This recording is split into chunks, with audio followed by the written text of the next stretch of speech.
Monopoli, suatu keadaan di mana hanya satu pihak saja yang menguasai permainan, tanpa adanya pesaing dan tanpa adanya kesempatan bagi lawan.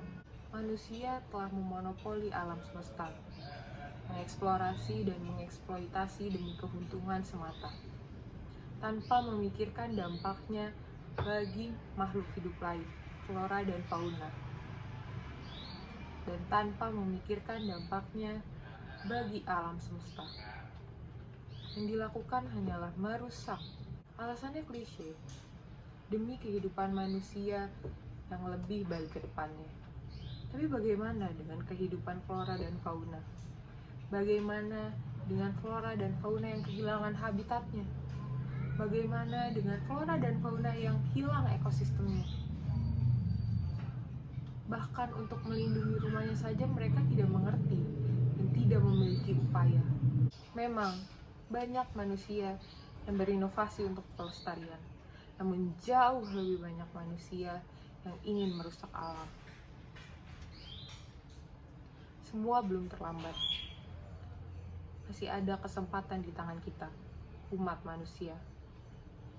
Namun pertanyaannya, apakah kita sebagai umat manusia mau dan mampu untuk mengambil kesempatan tersebut? Dalam monopoli ini terdapat 4 baris yang memiliki artinya masing-masing. Ada habitat asli, upaya merusak, dampak, dan inovasi pelestarian. Kira-kira di manakah kita sebagai umat manusia akan berhenti? Mari kita mulai permainan ini. Apa? Iya, betul. Pertama-tama kita akan dibawa melewati tempat-tempat di bumi, di mana tempat-tempat tersebut merupakan wilayah organisme dari yang mikroskopik hingga predator tingkat akhir tinggal. Ya, tempat-tempat itu yang semakin hari semakin sedikit kita temui. Untuk apa? Tentunya untuk keperluan foya-foya kita sendiri, manusia. Tempat-tempat inilah yang akan menyimpan banyak cerita dan sejarah. Cerita perjuangan suatu organisme menemukan tempat berteduh, tempat untuk menyimpan cadangan makanan, tempat untuk berlindung, atau bahkan tempat untuk hibernasinya. Sesungguhnya, menyimpan keindahan di balik segala cerita-cerita itu merupakan inti dari alam. Tempat yang sejatinya diberikan secara cuma-cuma oleh Sang Pencipta yang dengan mudahnya kita take for granted. Munafik jika kami katakan semua ini kami sendiri tidak lakukan.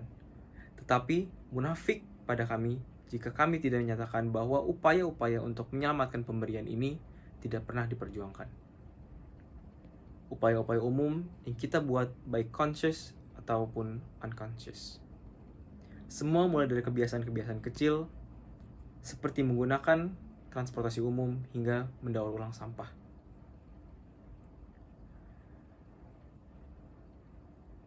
Semua mulai dari kebiasaan-kebiasaan ini yang berdampak besar bagi pelestarian alam.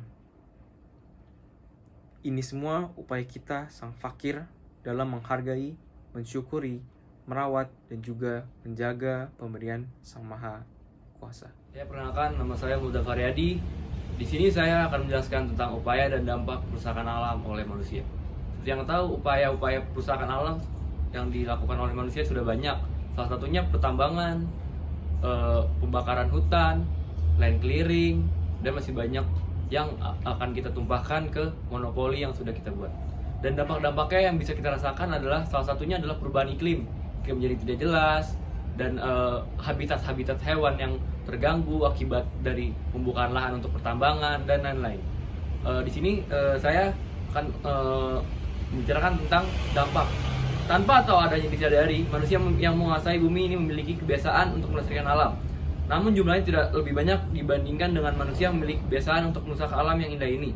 Banyak pertanyaan yang bermunculan seperti apanya yang merusak? Kenapa manusia merusak? Hingga muncullah salah satu alasan klise, yaitu kami melakukan ini untuk berubah hidup menjadi lebih tinggi dan berkualitas tinggi. Sekarang waktunya saya yang bertanya, apakah yang menjadi mudah? Apakah benar kualitas hidup menjadi tinggi? Lalu mereka di luar sana yang mengalami krisis sumber daya alam Mereka yang mengalami kekeringan, bahkan kita yang mengalami perubahan cuaca, suhu yang tidak menentu. Apakah itu disebut mudah dan prioritas? Atau maksud kalian hanyalah perusak yang bisa merasakan kenikmatan? Bukanlah itu hal yang tidak adil. Kami ingin mengucapkan turut berduka dan prihatin kepada zaman antroposen dan seisinya yang telah mengalami kerusakan bahkan kehancuran akibat manusia yang tidak bertanggung jawab. Jadi saya akan mencurahkan puisi dari alam untuk kalian yang menonton. Dari kami yang sakit hati, yang dahulunya indah, yang dahulunya asri dan megah, sekarang hanyalah ruang hampa tanpa suara. Berdalih ingin maju, namun tidak memikirkan hasilnya. Upaya berupa eksploitasi, upaya berupa perkembangan teknologi, hanya memikirkan yang sehati, tanpa adanya kompromi. Dampaknya bagi kami, hanyalah hancur dan sakit hati.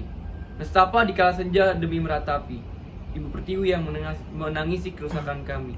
Mau sampai kapan? Mau sampai kapan membuat masalah tanpa adanya solusi? Sekian dari saya. Wassalamualaikum warahmatullahi wabarakatuh.